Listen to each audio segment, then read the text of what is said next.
Guille es profe recibido en el Dickens, así que es profe de la casa.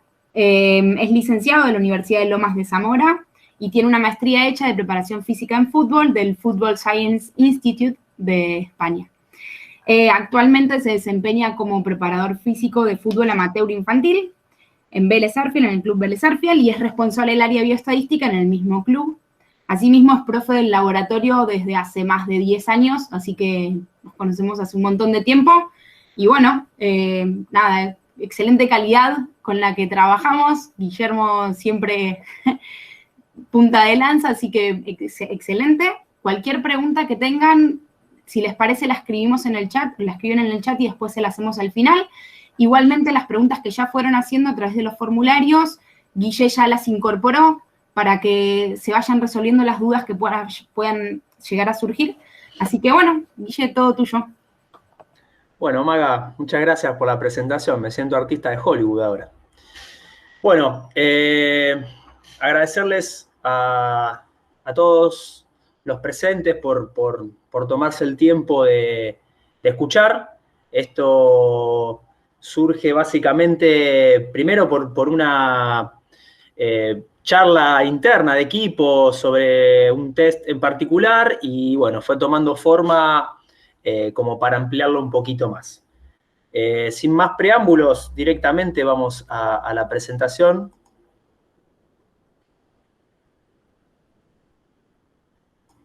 Guille, mientras compartís pantalla, digo el título Sí, del Ateneo, que lo dije, que se llama ¿Qué evaluamos cuando evaluamos? Y Guille nos va a hablar de lo que son las pruebas de campo más utilizadas para la evaluación de la resistencia en deportes acíclicos. Bien, ¿ahí se está viendo, Maga? Sí, se ve perfecto. Bien, un poco fue parafrasear a Divididos, ¿no? Que ves cuando me ves, que evaluás cuando evaluás. Todo esto surge por evaluaciones dentro del ámbito de la resistencia, si se quiere, dentro de deportes acíclicos. He pasado por básquet, hoy estoy en fútbol. También pasé por vóley. Obviamente esto casi nadie lo evalúa, pero bueno, también entra dentro de los deportes acíclicos. Bien, vamos a pasar un poquito, esta es la idea, por algunos aspectos teóricos, algunos conceptos, como para dejar en claro de qué estamos hablando, exposición de diferentes tests, comparaciones entre ellos, algunas conclusiones y la discusión que queda abierta, que son más interrogantes que nada, y que obviamente está abierto al debate. Bien. Aspectos teóricos, evaluación del consumo de oxígeno en deportes acíclicos. Como consumo de oxígeno entendemos que es o constituye la máxima velocidad o tasa a la cual el oxígeno presente en el aire atmosférico ingresa a los pulmones, difunde a nivel alveolar a la sangre y es transportado por los glóbulos rojos a las distintas células musculoesqueléticas, en este caso, para la actividad física o el deporte, y que termina reduciéndose en agua dentro de ese proceso de resíntesis de ATP. Cinética del VO2 estudia los mecanismos fisiológicos que son responsables en esa respuesta dinámica que tiene el consumo de oxígeno dentro del ejercicio y su subsiguiente recuperación. Velocidad aeróbica máxima, si es la velocidad mínima necesaria a la cual se alcanza el consumo de oxígeno.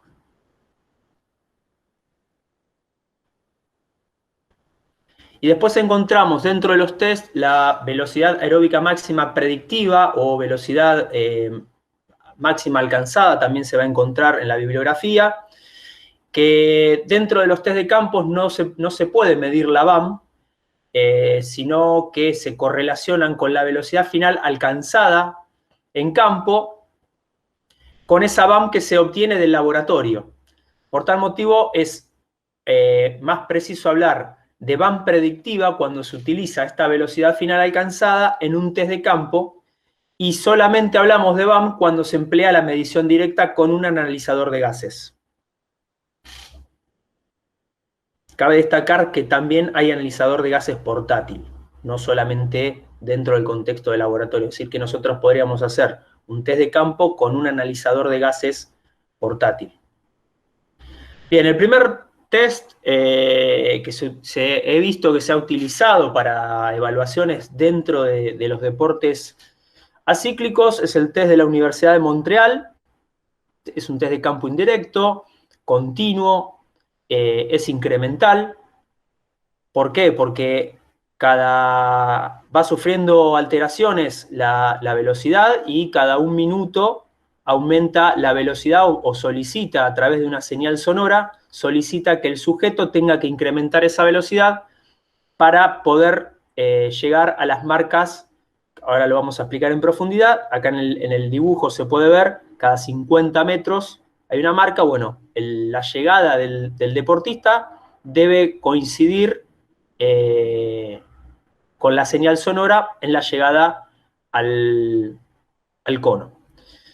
Este es un test que de los test de campo tiene una R, ¿sí? R quiere decir que es la relación que tiene con un test directo. Es decir, se ha medido o se ha evaluado en un test directo a una población de sujetos, luego se ha evaluado con este test a esa misma población y lo que se ve es la correlación que hay entre el resultado del test de laboratorio y el test de campo.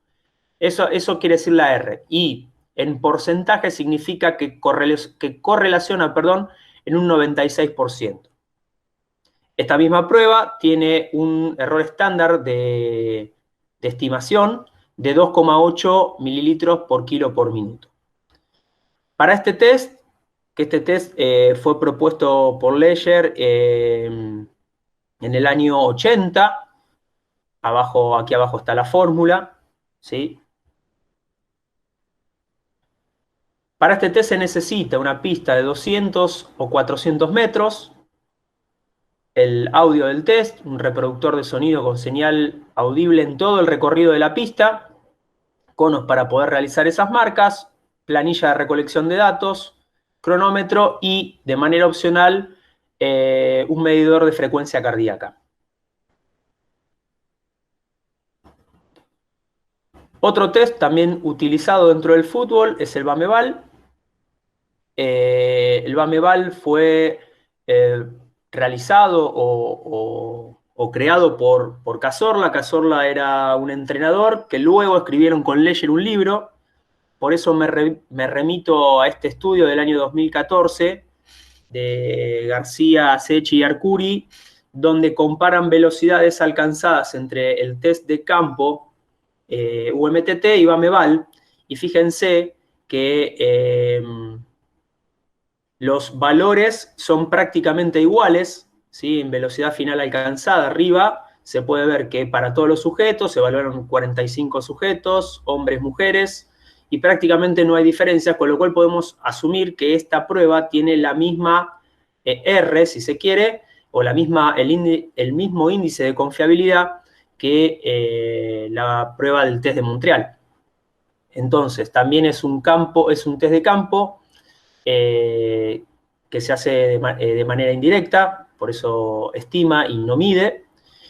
Es una prueba continua, también es incremental, ya que tiene un audio. ¿Cuál es la diferencia quizás más significativa? Es que, bueno, para esta prueba, en vez de tener una diferencia de 50 metros entre un cono y otro, las marcas a las que el deportista debe llegar, en vez de tener 50 son 20 metros. También proponen una fórmula para estimar el consumo de oxígeno. Y fíjense que acá, ya en esta fórmula, aparece la velocidad máxima alcanzada. De esa manera estima consumo.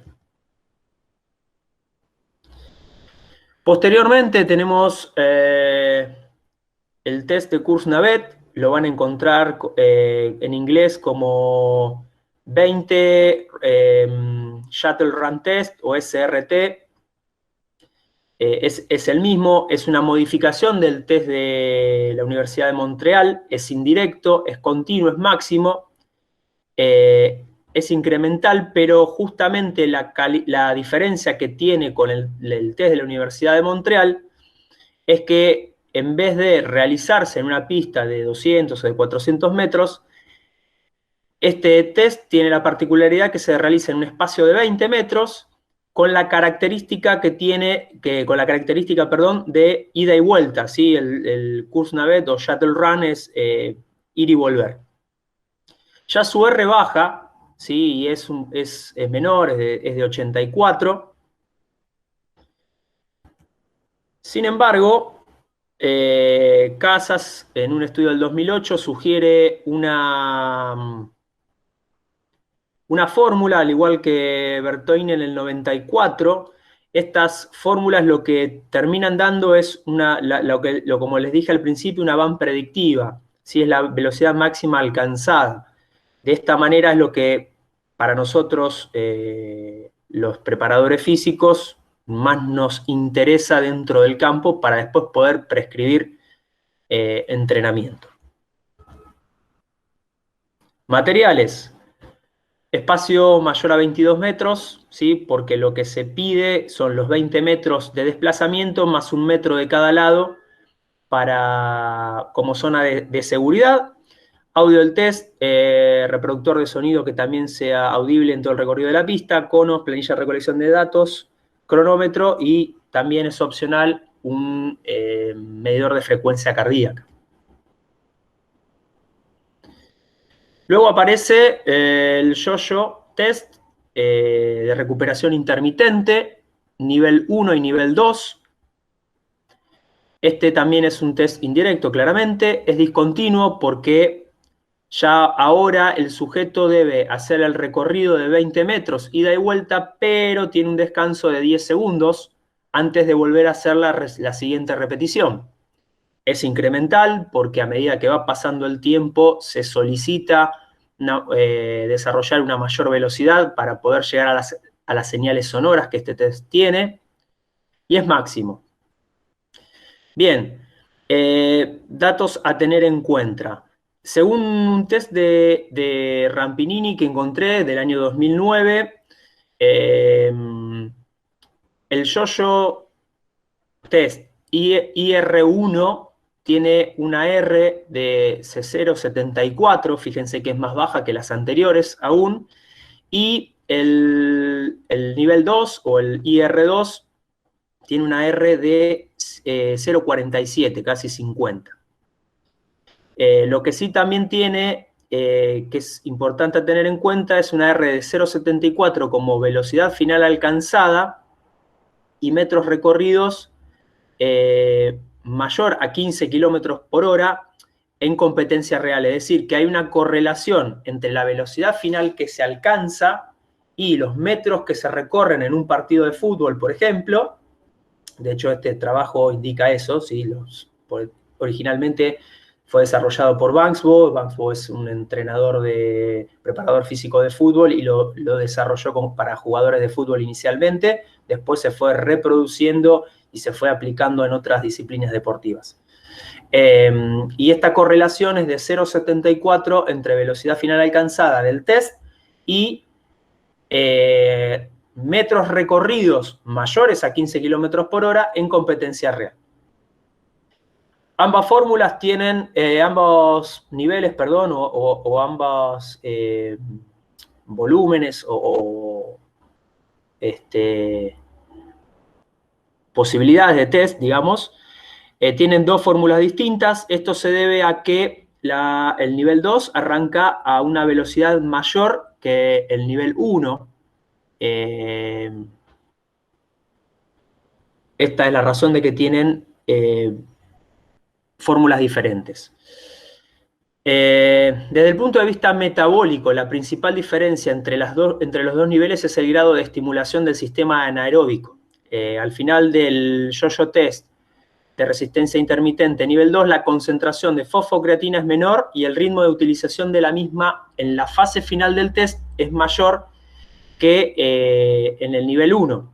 Además, el nivel 2 provoca una mayor concentración de lactato muscular y el ritmo de acumulación de lactato muscular en la fase final del test es 5 veces mayor o superior al nivel 1, provocando también que el pH sea menor en el momento del agotamiento. Es decir, que la acidosis es mucho mayor en nivel 2 que en nivel 1 al final del test.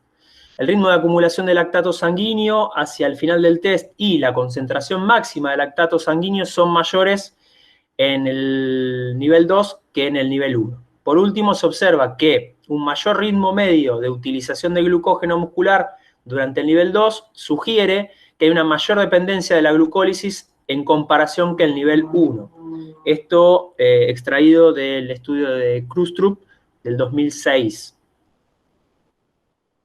Materiales. Un espacio mayor a 22 metros, audio del test, un reproductor de sonido audible en todas las partes de la pista, conos, planilla de recolección de datos, cronómetro y opcional es medidor de frecuencia cardíaca. Lo bueno o lo positivo del test del Kuznavet y del Yo-Yo test es la posibilidad no solo de realizarla en un espacio reducido, sino que además al mismo tiempo permite tomar o evaluar a mucha cantidad de personas, a una gran cantidad de personas. Ahora bien, hace 2 años, ya el 2021 parece que no existió, el grupo de García, Arcuri y Secchi hicieron un trabajo de investigación en el cual se evaluó con el Yo-Yo test de recuperación intermitente 1 a un grupo de jugadores de rugby, y al mismo tiempo, o mejor dicho, posteriormente a eso, se les aplicó una prueba intermitente de 10×10. Lo que encontraron los autores del trabajo es que la velocidad alcanzada en el test no refleja lo que ocurre en la prueba o en el ejercicio intermitente. Es decir,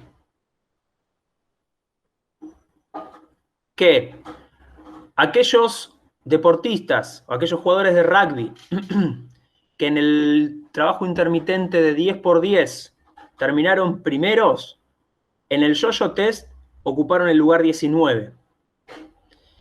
Y aquel jugador de rugby que en el trabajo intermitente 10×10 ocupó la 15ª posición, fue la mejor velocidad alcanzada, o la mejor velocidad final alcanzada en el test. Esto sugiere, según los autores, que el test no estaría identificando o discriminando a la verdadera velocidad para poder desarrollar o prescribir trabajos intermitentes. Entonces, acá un poco se refleja que jugadores que apenas terminaron la etapa 6 o están dentro de la etapa 6, cuando hicieron el trabajo intermitente, perdón, cuando terminaron la etapa 6 del trabajo del Yo-Yo test, en el trabajo intermitente, no alcanzaron gran cantidad de metros. Cabe destacar que este ejercicio intermitente fue hasta el agotamiento, ¿sí? Mientras que otros que alcanzaron un gran metraje o un mayor metraje dentro del Yo-Yo test, no pudieron hacer tampoco gran cantidad de metros en el test intermitente, y otros jugadores que tuvieron a lo mejor una performance baja dentro del test Yo-Yo de nivel 1, lograron una gran cantidad de metros en el test intermitente. Entonces esto genera un poco la duda si el test dice que puede discriminar velocidades individuales para poder prescribir un poco el trabajo intermitente. Perdón. También hay un trabajo de Rampinini en el cual evaluó a jugadores de fútbol, tanto en Yo-Yo 1 como en Yo-Yo nivel 2, y luego les hicieron un test, una prueba de ejercicio intermitente de 15 por 15. Y les pasó algo similar. Lo que sí pudieron ver es que los que menos alcanzaban, o sea, los que más acidosis tenían eran los que obviamente menos podían tolerar el ejercicio, pero no hubo diferencias y llegaron a conclusiones similares a estas. Este test, 30-15 Intermittent Fitness Test, desarrollado por Martin Buchheit, es un test indirecto, discontinuo, también es incremental y máximo, ya con una R bastante baja. Propone una fórmula para consumo de oxígeno, y lo que hace quizás un poco de ruido en este test es que el objetivo principal es proponer una velocidad final para diferenciarse, si se quiere, del yo-yo test, que permita identificar de manera específica, es decir, o individualizada para cada jugador, y poder prescribir ejercicio intermitente. El tema es que termina buscando una fórmula de consumo que, como dijimos antes, quizás no es lo que más nos interesa a nosotros como entrenadores, e inclusive tiene una R baja. Lo llamativo es que para muchos científicos, incluyéndolo, es como que para ellos la R es importante. Y bueno, a nivel estadístico, para que la R tenga importancia, estamos hablando de valores mayores a 75 u 80. Quizás ahí es un poco más ruidoso el tema. Buchheit lo que propone es identificar una velocidad máxima.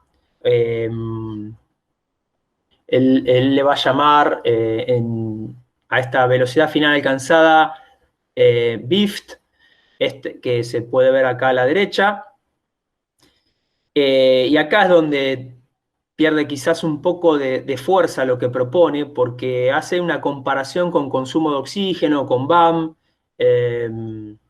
y diciendo que, bueno, que esta BIFT, esta velocidad final, podría estar un 20% por encima del consumo de oxígeno o de la BAM. En definitiva, lo que pretende es identificar esta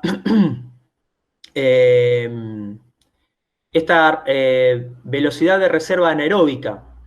¿Qué sería esto? Para dos sujetos con el mismo consumo de oxígeno, puede haber sujetos que toleren más tiempo correr a esa velocidad, por encima del 100% del consumo de oxígeno, de la BAM, mientras que otros no lo pueden lograr. Además, Buchheit con este test lo que plantea es, dentro de, digamos, del método HIIT de entrenamiento, con distintas intensidades poder trabajar HIIT largos, HIIT cortos, entrenamientos de resistencia a la velocidad y trabajos de velocidad máxima. Entonces, esta zona de reserva anaeróbica, esta velocidad de reserva anaeróbica, perdón, va a estar comprendido entre la BAM o el consumo de oxígeno y la máxima velocidad de sprint. Este estudio de Buchheit lo que hace es, para darle validez al test, evalúa consumo de oxígeno en laboratorio. Al mismo tiempo hace un test de velocidad de 10 metros y además un test de CMJ.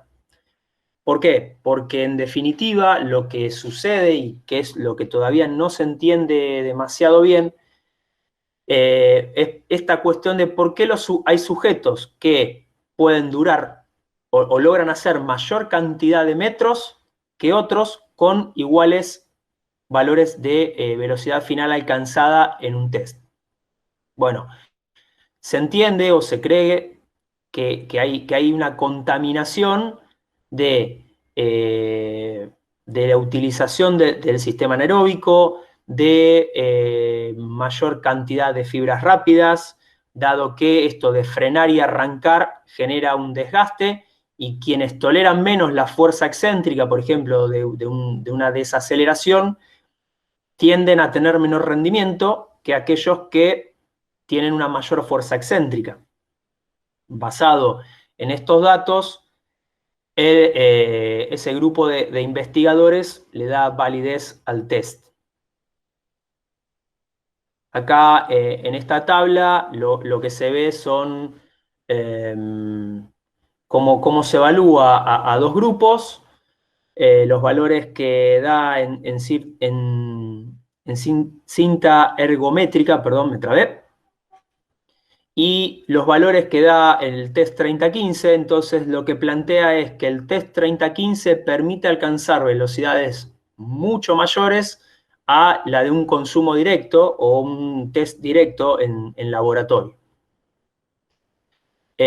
Incluso que el test de la Universidad de Montreal y el Shuttle Run Test, fíjense que también hay diferencias significativas de ambos, del grupo 1 y del grupo 2 con respecto al 30-15. En esto se apoya el autor para, como dije antes, darle validez al test. Aquí lo que muestra Buchheit es que ante la velocidad de carrera desarrollada en el test de Montreal, un atleta A y un atleta B alcanzan porcentajes de frecuencia cardíaca diferente, mientras que estos mismos dos atletas, cuando se los evalúa en el test 30-15, prácticamente se mantienen muy parecidos. Luego, cuando se propone ejercicios en el caso del cuadro superior, acá a la derecha, con velocidades máximas del UMTT al 110% de esa velocidad alcanzada, vemos que estos tres atletas tienen comportamientos bastante dispares, mientras que un trabajo propuesto al 95% de la velocidad final alcanzada del 30-15 hace que los sujetos se mantengan mucho más parecidos sus comportamientos en cuanto a porcentaje de frecuencia cardíaca.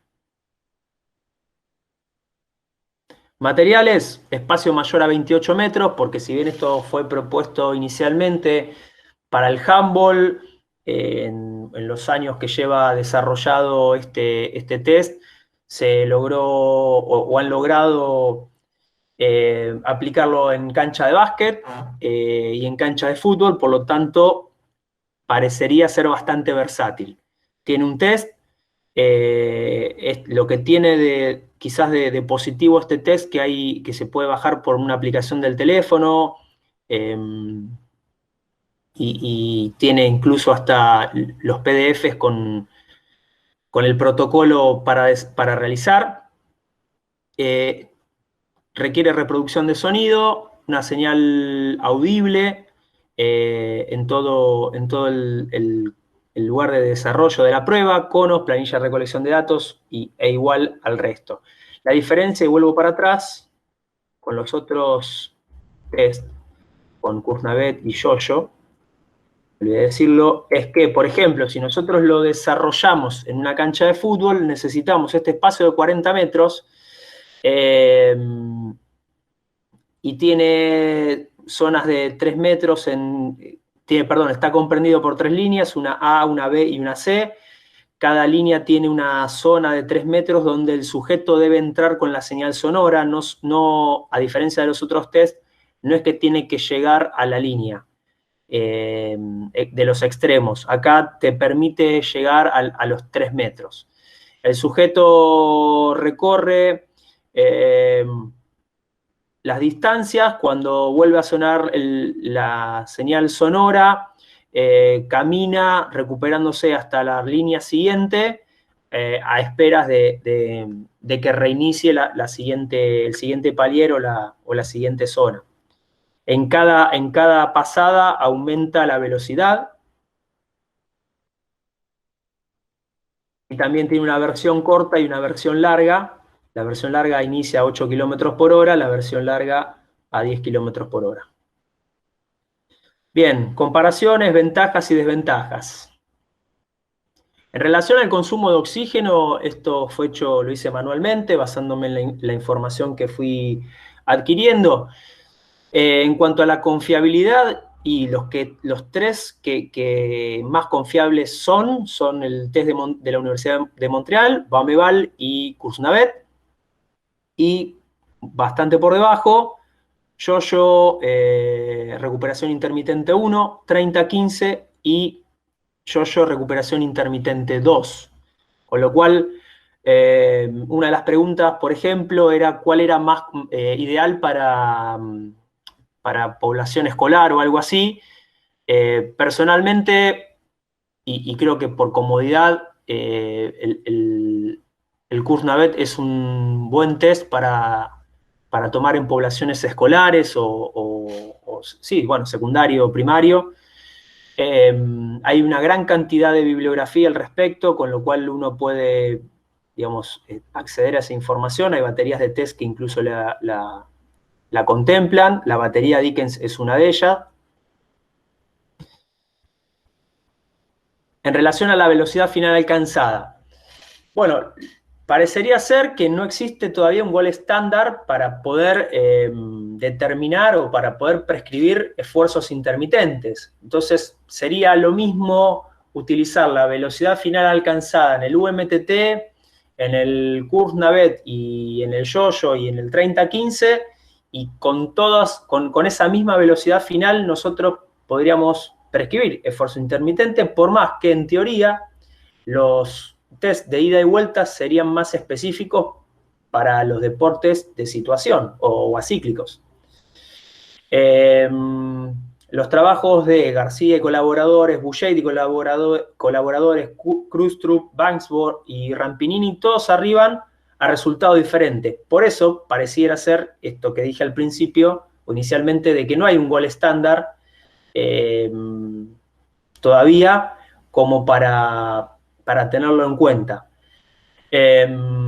Sé que el UNCA Test, desarrollado por la Universidad de Catamarca, creo que fue validado con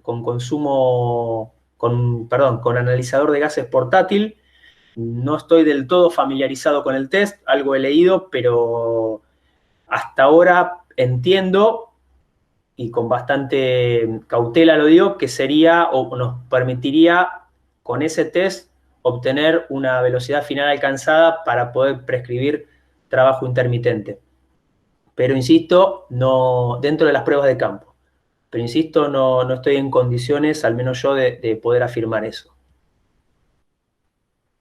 Bien, en relación al espacio, tanto el test de la Universidad de Montreal y el test Bameval requieren pistas de mínimamente 200, o espacios de mínimamente 200 metros para poder desarrollarlo. Todos los test de ida y vuelta son cómodos, por esto que decía, porque en poco espacio yo puedo llevar adelante el test. Bueno, abajo de todo está el 30-15, pero que también, y acá está la modalidad de 40 metros, pero hay una modalidad de 28 que es aplicable a canchas de básquet, con lo cual es posible de realizar en ese espacio también. ¿A qué conclusiones se pueden llegar? Bueno, la velocidad final alcanzada es la variable que nos interesa a los preparadores físicos para testear en el campo y poder prescribir posteriormente entrenamiento intermitente, no así el consumo de oxígeno. Es un dato importante a tener, pero, digamos, El valor que a nosotros nos importa es esta velocidad final. Según la literatura científica, la velocidad final alcanzada de cualquier test de campo sería válida para la prescripción de entrenamiento intermitente. Los test con características de ida y vuelta permiten evaluar a un gran número de jugadores o de jugadoras en un espacio relativamente chico, sin la necesidad de una pista de 200 metros, como dije anteriormente.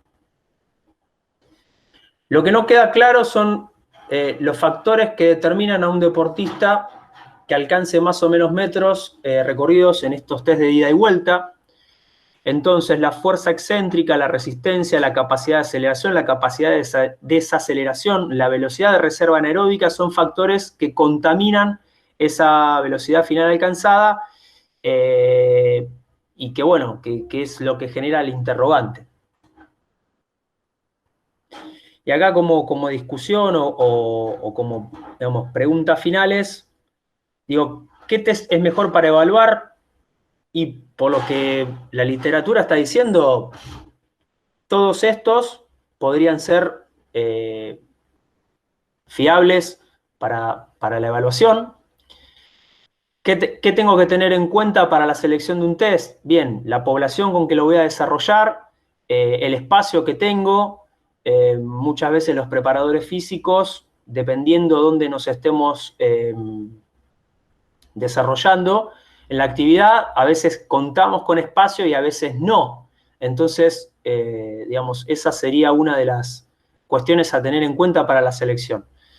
Es importante valorar el consumo de oxígeno en deportes acíclicos, teniendo en cuenta que, por ejemplo, hay un trabajo de Di Salvo donde durante 4 años lo que hacen es hacen un match análisis de lo que es Premier League y Champions League, y allí encuentran que los mejores equipos de las dos competiciones son los que, es decir, los mejores equipos son los que menos corren o menos volumen, menos metros corren por partido.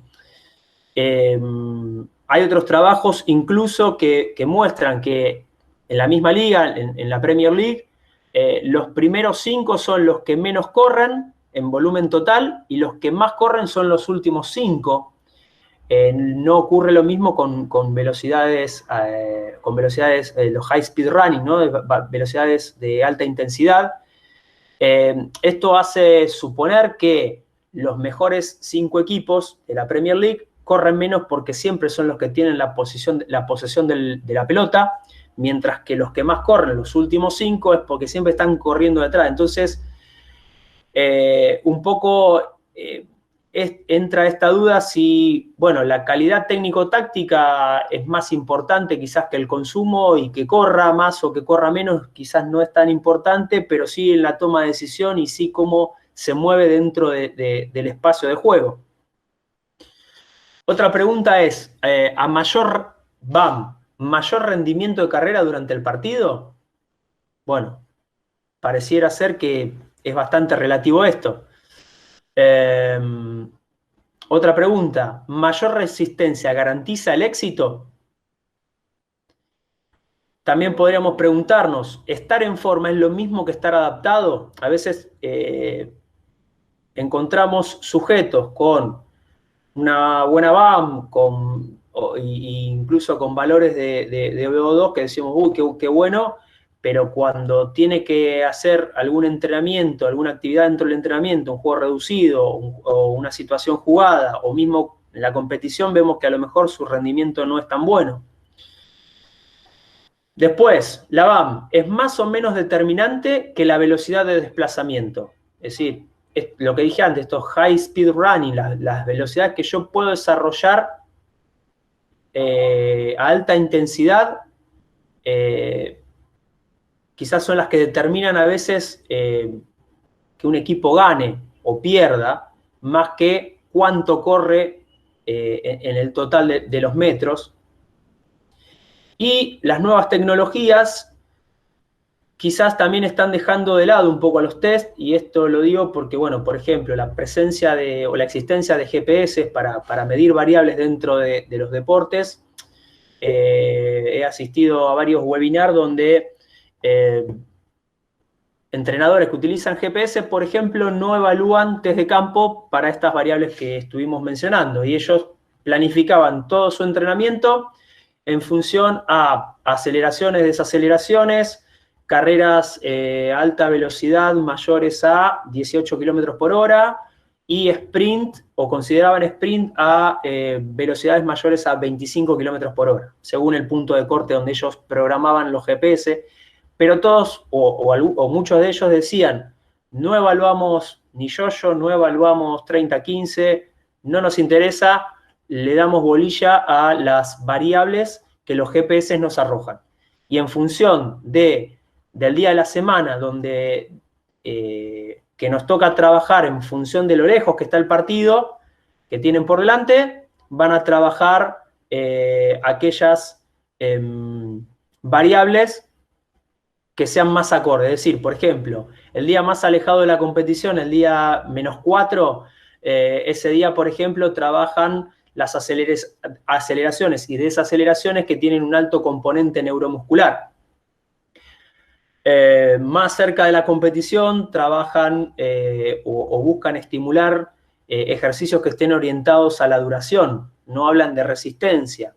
Y hasta 72 horas antes de la competición, ejercicios orientados a desarrollar velocidades máximas.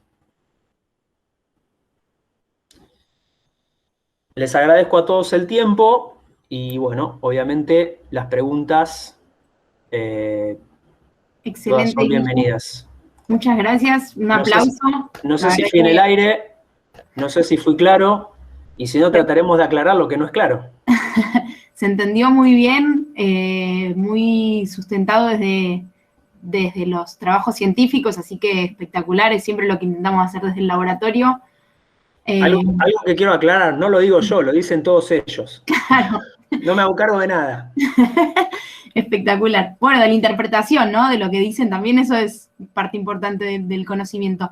No sé si sí, algo importante, digamos, que fui, digamos, tomando como conclusiones, digamos, personales. Los que más me allanaron el camino, y que esto es lo importante a destacar, el grupo de Gastón García, que está produciendo conocimiento científico argentino, en español, que es más fácil de interpretar, porque uno de los problemas de leer trabajos en inglés es que a veces uno hace una interpretación errónea de lo que el autor está escribiendo, y después termina haciendo un teléfono descompuesto y dando un mensaje que no es. Entonces, esto está bueno, que empiece a haber más trabajos, más investigación, que la conclusión a los que ellos arriban, por ejemplo, con el trabajo de yo-yo y el ejercicio 10×10, bueno, que haya más, ¿sí? Porque esto es lo que a nosotros después nos permite hacer una mejor interpretación.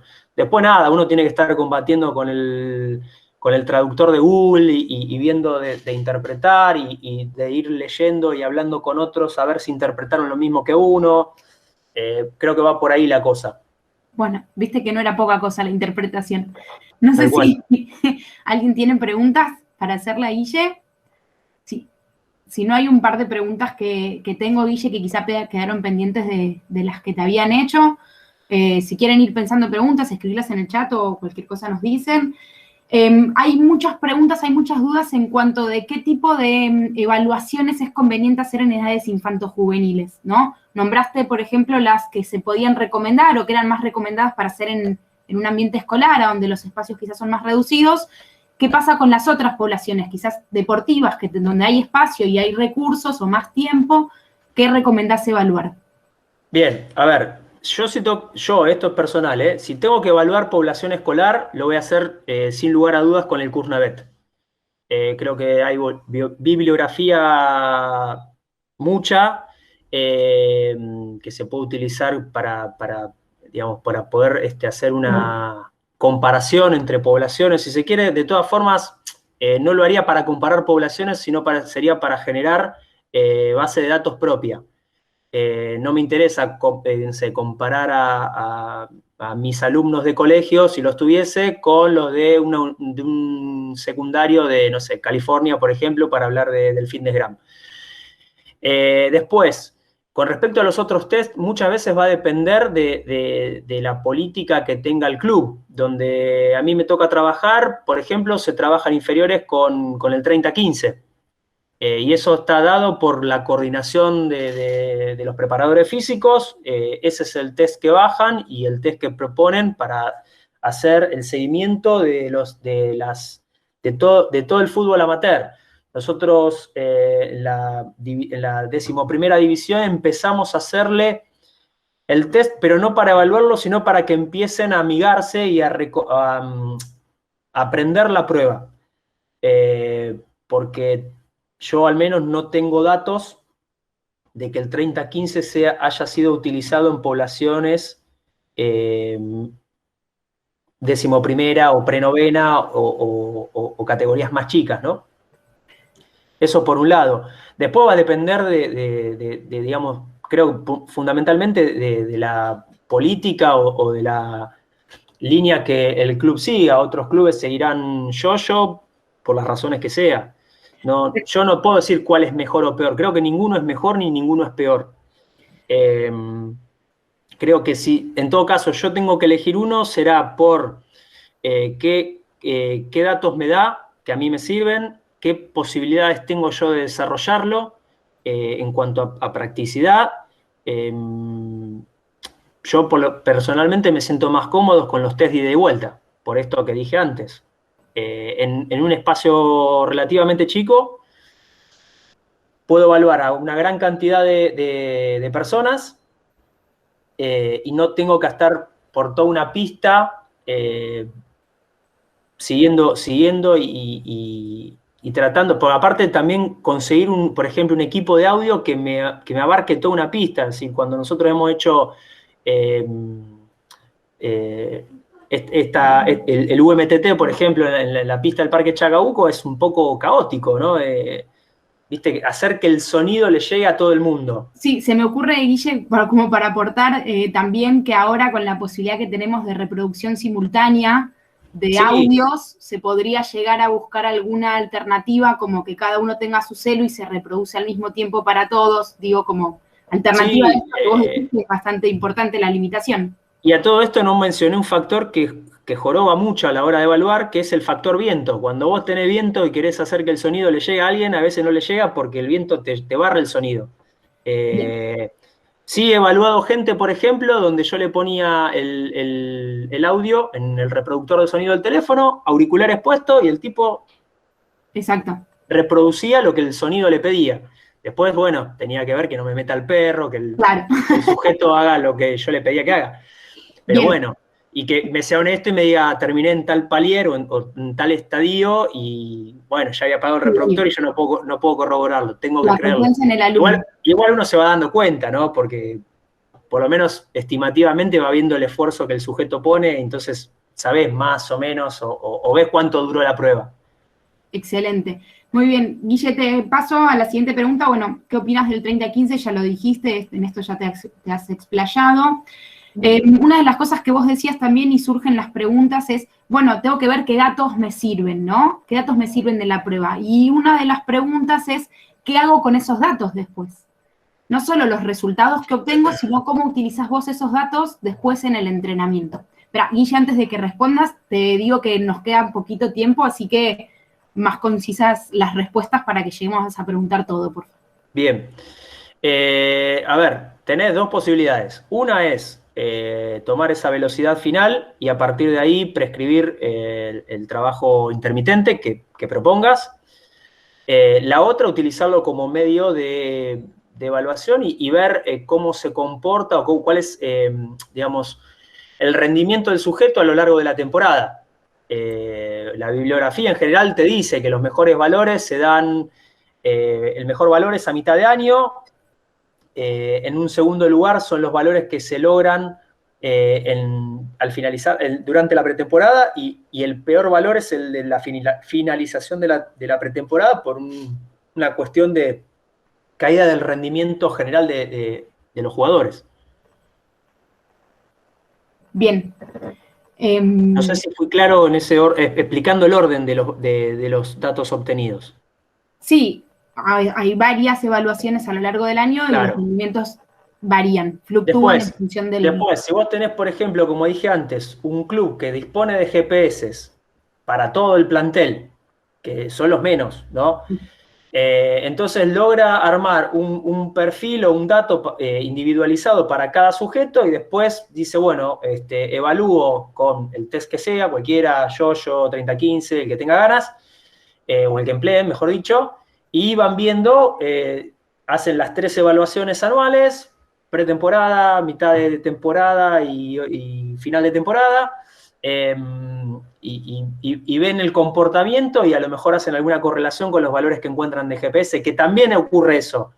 En la segunda mitad del año, los valores de GPS empiezan a caer por esta pérdida de rendimiento. Es decir, corre menos, tiene menos cantidad de carreras a alta velocidad, tiene menos cantidad de sprint máximos.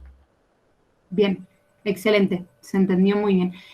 Otra pregunta es, además de los resultados, ¿qué debemos observar para determinar si hubo una mejora o no respecto de la evaluación anterior?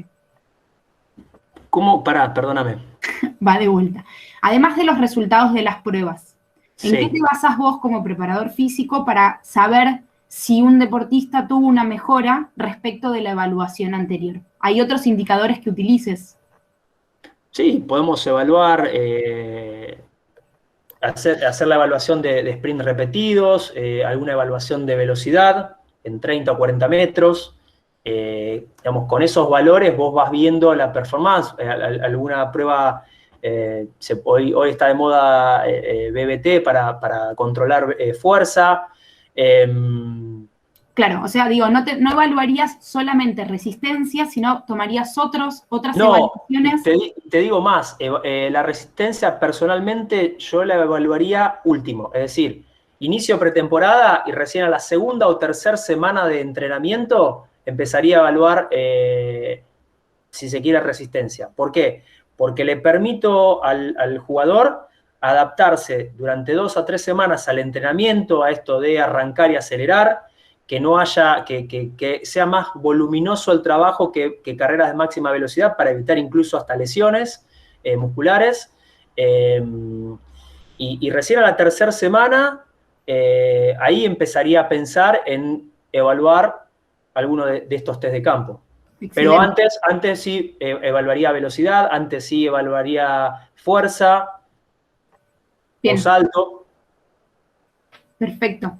Nos quedan 3 preguntas, Guille. De la recuperación de una lesión, ¿sería conveniente exigencia máxima o paulatina en el entrenamiento de retorno al deporte?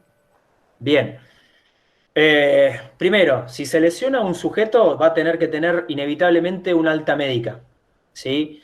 Después, según donde estemos, vos podés tener un readaptador físico o, así como te lo entrega el médico, te cae a vos y vos tenés que trabajar con el plantel y en paralelo con el deportista que viene de esa lesión.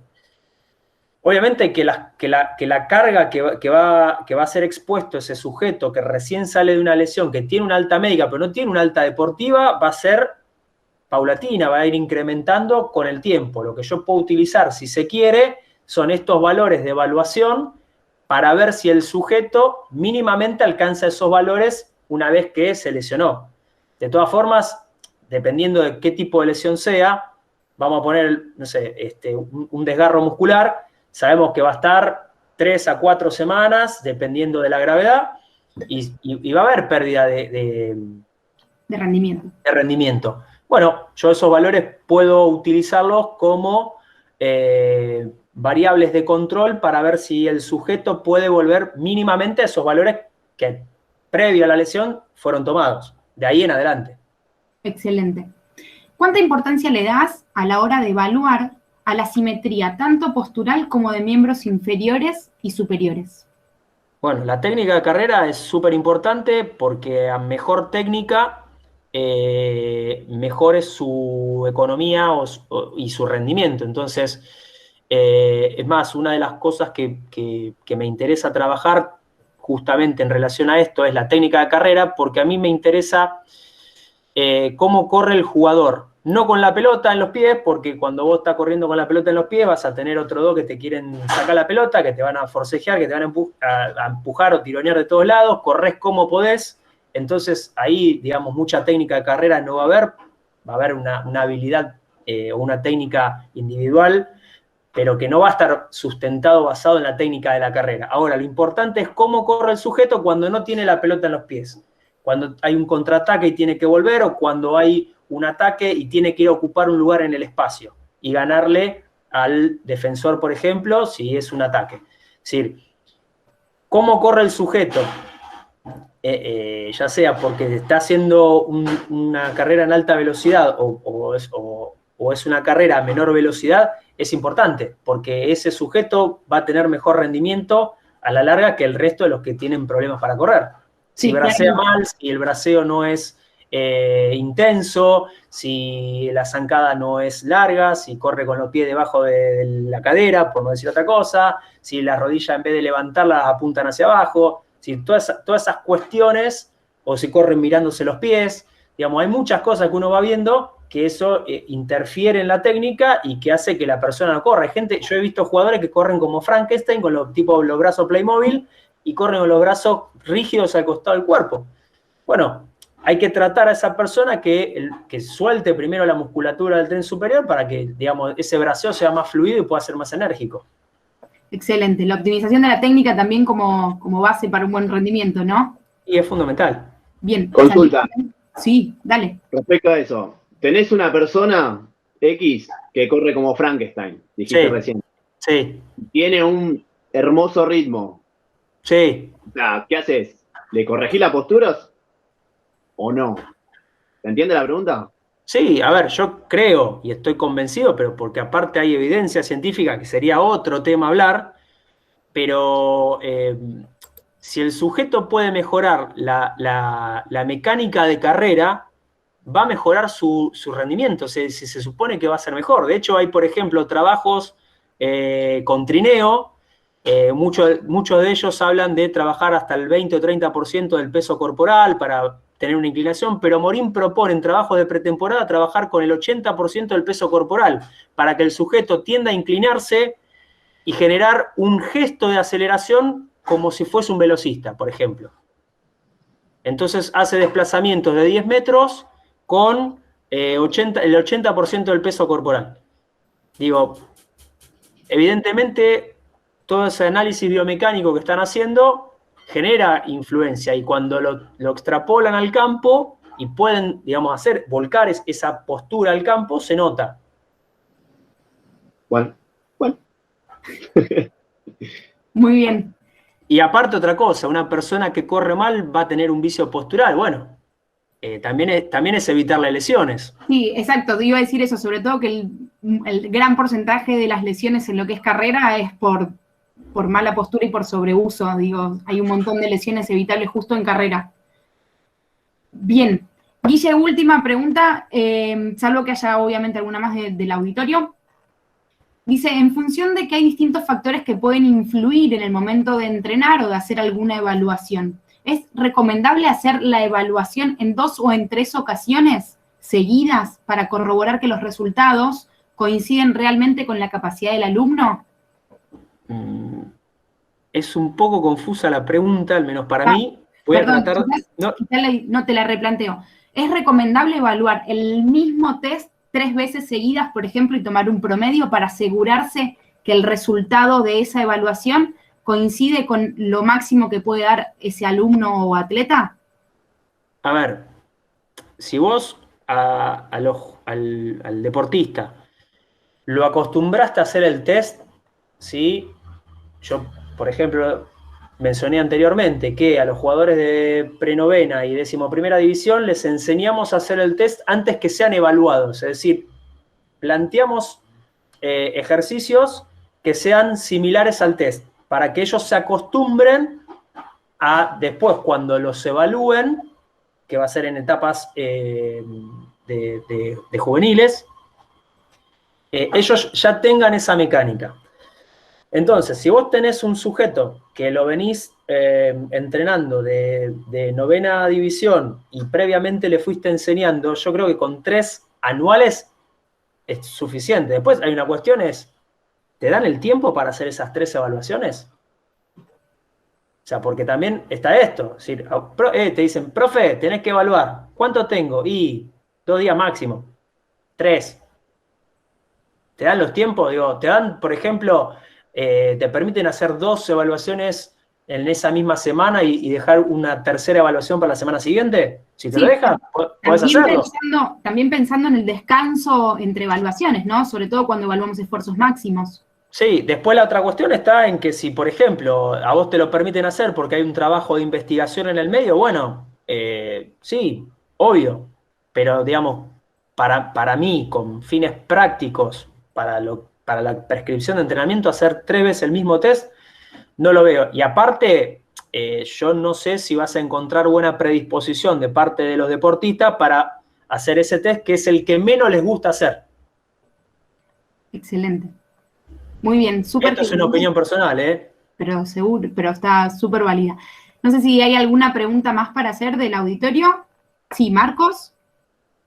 Sí, yo quería preguntar, justo recién algo comentó, pero la frecuencia con la cual evaluamos durante el año, recién dijiste creo 3 veces, ¿sería lo o podríamos meter una cuarta, por ejemplo? ¿O cuál sería la frecuencia óptima? Siempre, a ver, tenés que buscar momentos en los que vos puedas evaluar. Normalmente se suelen ser 3 momentos en el año, que es en pretemporada, donde vos a lo mejor tenés más tiempo de trabajo con los jugadores.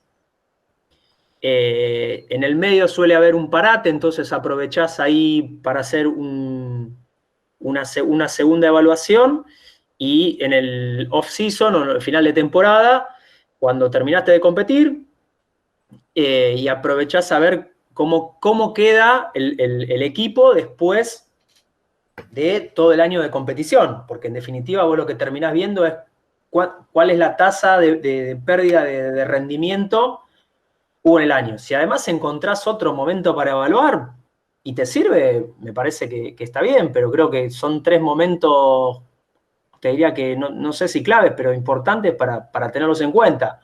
Si no tenés tiempo, a veces evalúa 2 veces. Todo depende. Todo depende del contexto en el que estés. Eso es fundamental. Es decir, en qué club estás, qué lugar tenés para entrenar adentro del club. Por ejemplo, me pasó que Maga mencionaba que me tocaba estar a cargo del área de bioestadística. Le pregunto a un preparador físico por qué evaluaba el test de 1000 metros en hockey y no evaluaba algún test que sea quizás más de los que estuvimos viendo hoy. Y porque yo el único lugar que tengo es la pista, me dijo. Bueno,